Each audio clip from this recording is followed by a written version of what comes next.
Ahora vamos a ver esclerosis lateral amiotrófica. Entonces, primero vemos epidemiología, etiología, patofisiología, cuadro clínico, complicaciones, diagnóstico diferencial, diagnóstico y tratamiento. Entonces, esclerosis lateral amiotrófica, esto se presenta más en hombres que en mujeres y generalmente se presenta de 40 a 80 años. Ahora, etiología, esto es idiopático, pero se asocia a que el paciente tenga deficiencia de la enzima superóxido dismutasa. Entonces, rápidamente recordemos en dónde está involucrada esta enzima. Entonces, tenemos el oxígeno molecular, se convierte a superóxido por la enzima NADPH oxiasa. Luego la enzima que convierte el superóxido en agua oxigenada, que es lo mismo que peróxido de hidrógeno, es esta, la enzima superóxido dismutasa. Y luego la enzima que convierte al agua oxigenada en HClO4 es la enzima mieloperoxiasa. Ok, esto lo vemos más específico en la sección de patología general. Entonces, estos son radicales libres. Finalmente, esta que es el agua peroxiada o peróxido de hidrógeno o agua oxigenada, esto se puede convertir a agua, o sea, solo hay que quitarle un oxígeno. Bueno, no es así de fácil, se le ponen dos hidrógenos, pero no importa. Entonces, esto se va a convertir en agua y entonces ya no tenemos daño por los radicales libres. Entonces, para que el superóxido, para que el superóxido finalmente se convierta en agua, tiene que convertirse a agua peroxiada o peróxido de hidrógeno y luego ya se convierte en agua. Entonces necesitamos la enzima superóxido dismutasa. Si el paciente tiene deficiencia de la enzima superóxido dismutasa, entonces el superóxido no se convierte a agua peroxiada y entonces aumenta la concentración de superóxido y ese es un radical libre. Entonces vamos a tener daño por radicales libres. Ahora vamos a ver en dónde va a estar el daño. Entonces tenemos una vista lateral del sistema nervioso central. Así. Aquí está el lóbulo frontal, parietal, occipital, temporal. Aquí está el cerebelo.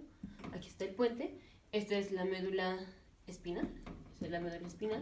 Esto es el tallo cerebral.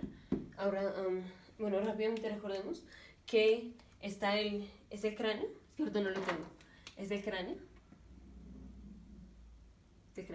Y este foramen, por donde pasa el tallo cerebral, ese es el foramen magnum. Y abajo del foramen magnum, esto ya es médula espinal. Esto nada más porque ahorita vamos a mencionar algo importante que tiene que ver con el foramen magnum. Pero entonces, así está una vista lateral del sistema nervioso central y vamos a hacer un corte aquí, a nivel de la médula espinal. Entonces tenemos así, astas posteriores, anteriores, posteriores. Ya sabemos que esto es posterior y esto es anterior. Aquí están las raíces anteriores, aquí están las raíces posteriores con su ganglio. Este es el ganglio de la raíz posterior. Así. Y finalmente esta es de raíz ventral, esta es de raíz dorsal y las raíces se unen, formando el nervio. Y es como tal el nervio lo que va a inervar a los músculos. Así. Entonces, esto ya es nervio y aquí tenemos un músculo. Entonces, rápidamente recordamos la vía corticoespinal, porque aquí las vías involucradas va a ser la vía corticoespinal y la vía corticobulbar. Entonces ponemos la vía corticoespinal, vamos a poner un corte coronal del sistema nervioso central. Entonces, está más o menos así. Aquí están los ventrículos laterales, la cápsula interna, así. Y aquí vamos a poner un corte transversal del bulbo raquídeo. Este es el bulbo raquídeo, o sea, aquí. Entonces, y en videos anteriores vimos, está la motoneurona superior en el giro prerolándico, o sea, en el lóbulo frontal, aquí. Sus axones descienden por la cápsula interna cuando llegan al bulbo raquídeo se cruzan al lado opuesto y aquí descienden. Y van a llegar a las astas anteriores y ahí hacen sinapsis con la motoneurona inferior. Entonces el cuerpo de la motoneurona inferior y sale su axón. Ahora estos axones finalmente van a inervar aquí al músculo y es esto lo que hace que tengamos contracción del músculo. Aquí vamos a tener daño a las astas anteriores por los radicales libres que ya vimos. Entonces, daño por los radicales libres a las astas anteriores. ¿Qué es lo que estamos dañando? Estamos dañando el cuerpo y un poquito del axón de la motoneurona inferior y el axón ya cruzado de la motoneurona superior. Entonces el paciente se va a presentar con síntomas de motoneurona superior, que son espasticidad, debilidad espástica, hiperreflexia, aumento de tono y signo de Babinski positivo, o sea, respuesta plantar. O sea, cuando el paciente tiene el pie y le hacemos con un objeto romo, la respuesta normal es que el paciente haga así. Pero aquí la respuesta plantar o el signo de Babinski positivo es hacemos así y el paciente hace los dedos así, como que los abre. Y daño a la motoneurona inferior se va a manifestar como parálisis flácida, o digamos debilidad flácida, hipotonía, hiporreflexia, fasciculaciones y atrofia muscular. Entonces vamos a tener atrofia de los músculos. Por eso es esclerosis lateral amiotrófica. Aquí está. Vamos a tener atrofia de los músculos. Entonces, esto es cuadro clínico, digamos, como de las extremidades. O sea, tenemos involucramiento de las extremidades superiores, de las extremidades inferiores, y también tenemos involucramiento del diafragma. Ahora también tenemos involucramiento de nervios craneales inferiores. Nervios craneales inferiores generalmente nos referimos al par craneal 9, 10 y 12. Puede ser el 11, pero principalmente aquí tenemos involucramiento del 9, 10 y 12. Entonces, ya en videos anteriores vimos más específico la vía corticobulbar. Entonces ahorita rápidamente checamos la vía corticobulbar. En la vía corticobulbar tenemos aquí un corte coronal del sistema nervioso central, o sea, igual que aquí. Aquí está la cápsula interna, los ventrículos laterales, y tenemos cortes dependiendo de qué par craneal estamos hablando. Ahorita vamos a poner un corte a nivel del bulbo raquídeo. Así. Y básicamente es lo mismo. Tenemos la motoneurona aquí en el giro prerolándico, sus axones descienden por la cápsula interna. Aquí van a ser sinapsis en el núcleo motor, por ejemplo, del 9 o en el núcleo motor del 12. Núcleo motor del 9 y del 10 se llama núcleo ambiguo. Y el otro es pues, el núcleo motor del 12. Aquí hacen sinapsis, no nada más aquí, sino también en una zona que se llama la formación reticular asociada o cercana a los núcleos involucrados, ya sea el núcleo ambiguo para estos dos o el núcleo motor del 12. Entonces, en esas dos zonas hacemos sinapsis con lo que sería la correspondiente a la motoneurona inferior. Y esto inerva músculos de la cara, bueno, principalmente el 12, inerva músculos de la lengua. Y el 9 y el 10 inerva músculos de la faringe. Aquí está llegando la motoneurona. Entonces aquí pasa lo mismo, tenemos involucramiento a lo que sería el correspondiente de las astas anteriores, solo que aquí no es médula, aquí estamos en el bulbo raquídeo, no estamos en la médula. Aquí no tenemos astas anteriores como tal, pero tenemos el equivalente que sería el núcleo motor del 12 o el núcleo ambiguo y la zona reticular o la formación reticular cercana o asociada. Entonces lo mismo, tenemos daño a la motoneurona superior y daño al equivalente a la motoneurona inferior. Motoneurona inferior corresponde a los nervios craneales, esto ya lo vimos en los videos anteriores, pero estos son ya como tal los nervios craneales, el nervio 10, 10, 9 u 12 en este caso. Entonces el paciente, aparte de presentarse con lo que ya vimos de las extremidades, se va a presentar con disartria, porque le cuesta trabajo mover los músculos de la cara. También tenemos involucramiento del nervio facial. Por eso le cuesta trabajo mover los músculos de la cara en parte, y en parte por el nervio 10. Entonces tenemos disartria. Disartria, vamos a tener debilidad de los músculos faringeos y debilidad de la lengua, que finalmente termina en atrofia de la lengua. Es algo muy característico, la atrofia de la lengua. Entonces así se va a presentar el paciente, con parálisis o digamos signos de motoneurona superior, signos de motoneurona inferior, disartria, atrofia de la lengua y disfagia. Entonces ya vimos cuadro clínico y bueno, patofisiología asociada.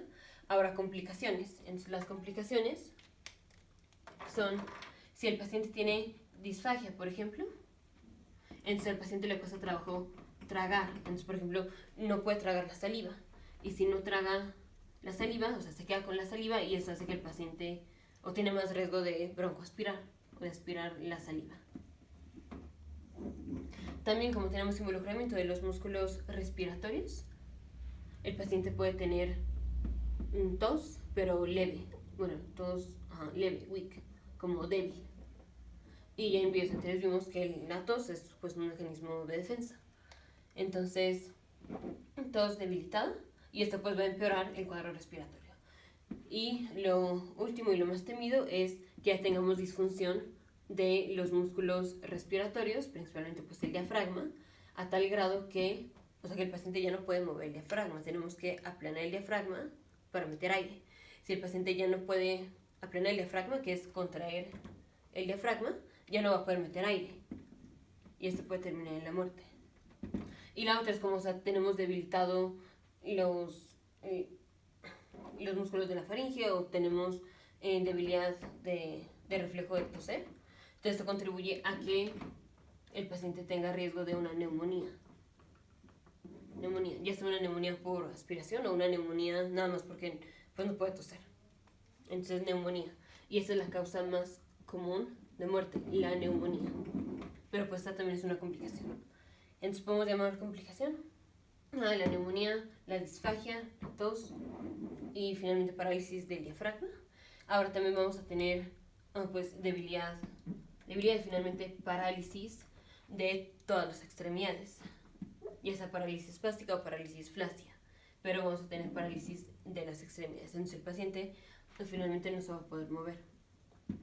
Ahora, no está afectado. Aquí solo tenemos afectada la vía motora. Entonces, no hay afección ni de la vía sensitiva. Entonces, lo que es tacto fino y propiocepción, o dolor y temperatura, esto no va a estar afectado. Si el paciente sí siente bien el dolor, si lo hacemos así con un Kleenex o lo que sea, sí va a sentir. La sensibilidad no está afectada. Tenemos control de los esfínteres, o sea, eso no se pierde, entonces no va a haber incontinencia. No tenemos trastornos de la memoria, digamos trastornos cognitivos. Entonces el paciente puede pensar bien, digamos todo la mente lo puede hacer normal, lo único que no puede hacer es moverse. Y ya. Entonces esto no se ve afectado. Y la expectativa de vida van a ser 3 a 5 años después del diagnóstico. Ahora vamos con diagnóstico diferencial. Entonces, ¿qué cosas se confunden con esclerosis lateral amiotrófica? Puede ser la atrofia de la médula espinal, que esto también se llama el síndrome o la enfermedad de Wernicke-Hoffmann. Esta es una patología que se da en los niños y solamente tenemos involucramiento de la motoneurona inferior. Entonces, por el hecho de que sea un adulto y venga con síntomas de motoneurona superior, podemos en principio descartar este diagnóstico diferencial. Y el otro diagnóstico diferencial es la espondilosis cervical con mielopatía compresiva. Neuropatía compresiva. O sea, aquí estamos teniendo daño a la médula espinal. Aquí está la médula espinal, dijimos abajo del foramen magnum está la médula espinal. Tenemos daño en la región cervical. Pero ¿cómo excluimos esto como diagnóstico diferencial? Por el hecho de que dijimos que el paciente va a venir con involucramiento de los nervios craneales bajos, en este caso el 9, el 10 y el 12. Entonces el paciente, viene con parálisis flácida, por ejemplo, pero vemos que tiene disartria, que tiene atrofia de la lengua. Eso ya nos habla que tenemos daño a los pares craneales. Y en la espondilosis cervical con mielopatía compresiva, aquí no hay involucramiento de los nervios craneales, pues porque el daño está más abajo, mucho más abajo, está en la médula.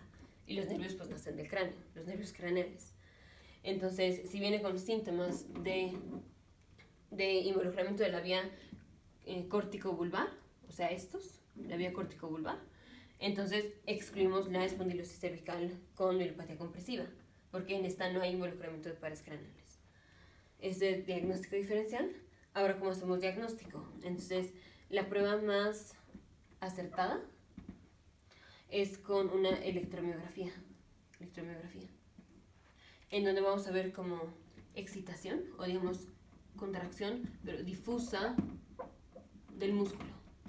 También vamos a tener como fibrilación muscular.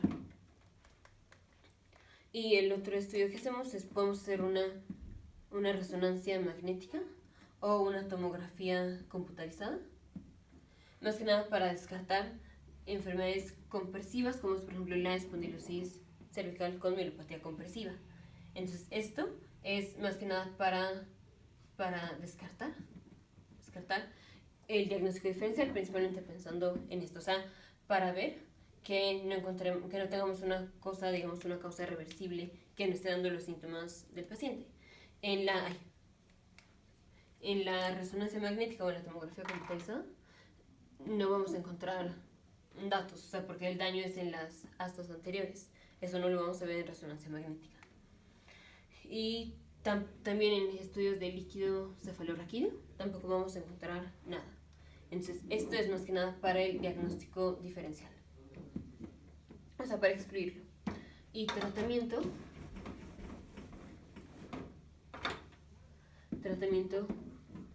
es, vamos a dar Riluzole, que es un medicamento que disminuye la concentración de glutamato dentro de las células.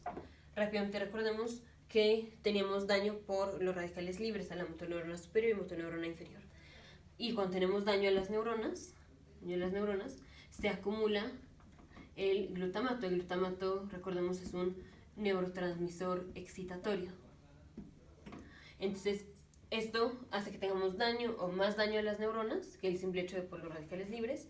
Y entonces lo que queremos es disminuir la concentración de glutamato. ¿Y cómo hacemos esto? Con Riluzole. El otro medicamento que se da es un antioxidante, que es edarabona. Es un antioxidante. Ahora, para tratar per se la espasticidad, pues aquí nada más estamos tratando una complicación, no estamos tratando per se la enfermedad, que es la espasticidad del daño a la motoneurona superior. Para esto damos tizanida, que es un agonista de los receptores alfa-2 adrenérgicos. Recordemos, los receptores alfa-2 adrenérgicos solo los tenemos en el sistema nervioso central, y los receptores alfa-2 adrenérgicos hacen una inhibición. Vamos a tener inhibición del tono muscular si excitamos, si estimulamos, si damos un agonista de los receptores alfa-2 adrenérgicos. Entonces damos tizanida, o la otra cosa que podemos dar es baclofen. Baclofen es un agonista de los receptores de GABA, específicamente receptores de GABA B. Recordemos que GABA es un neurotransmisor inhibitorio, y aquí lo que queremos es inhibir el tono muscular, queremos tener mucha activación de los receptores GABA B. Entonces vamos a dar baclofen. Esto nada más es para tratar la espasticidad. Y en caso de que ya tengamos mucha dificultad respiratoria o bueno, no, ya que tengamos parálisis o de los músculos de la faringe, ya que el paciente tenga disfagia o así, vamos a poner sonda.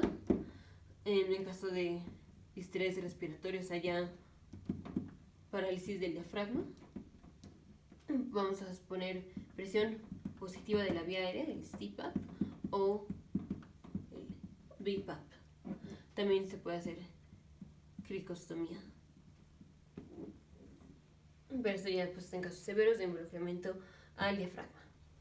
Entonces, esclerosis lateral amiotrófica, etiología desconocida, se asocia con mutación o deficiencia de la superóxido dismutasa. Se presenta en pacientes más hombres que mujeres de edad de 40 a 80 años. Patofisiología es daño por radicales libres a las astas anteriores. Entonces tenemos daño a motoneurona superior y motoneurona inferior y la zona correspondiente a las astas anteriores, pero en el bulbo raquídeo, que son la zona reticular o la formación reticular asociada y los núcleos motores de los pares craneales bajos. Cuadro clínico de síntomas de motoneurona superior, parálisis espástica, aumento de tono, hiperreflexia, signo de Babinski positivo. Síntomas de motoneurona inferior, parálisis flácida, hiporreflexia, atrofia y fasciculaciones.